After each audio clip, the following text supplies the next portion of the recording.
செடி முருங்கை வீட்டருகில் வளர்க்கப்படும் நாட்டு முருங்கை மரம் கிட்டத்தட்ட ஒரே மாதிரியாகத்தான் இருக்கும்.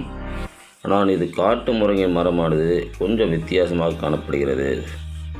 இலைகள் அனைத்தும் நம்ம நாட்டு முருங்கையின் இலைகள் சிறிதாக காணப்படும். ஆனால் காட்டு முருங்கையினது சிறிது பெரிதாக காணப்படுகிறது. இந்த காட்டு முருங்கையானது கொல்லிமலைகளில் பரவலாக காணப்படுகிறது. நமது பாரம்பரிய மருத்துவர்கள் மலை சார்ந்த மக்களிடம் ஒரு சிறிதளவு பணத்தை கொடுத்து அவர்களிடம் உலர்த்தியோ பச்சையாக வாங்கிக் கொள்கின்றனர். இலையை பாருங்கள், நம்ம காட்டு முருங்கைக்கும் நாட்டு முருங்கைக்கும் ஒரே மாதிரியாக தான் இருக்கும். சிறிது பெரிதாக நாட்டு முருங்கையை விட சிறிது இலையை பெரிதாக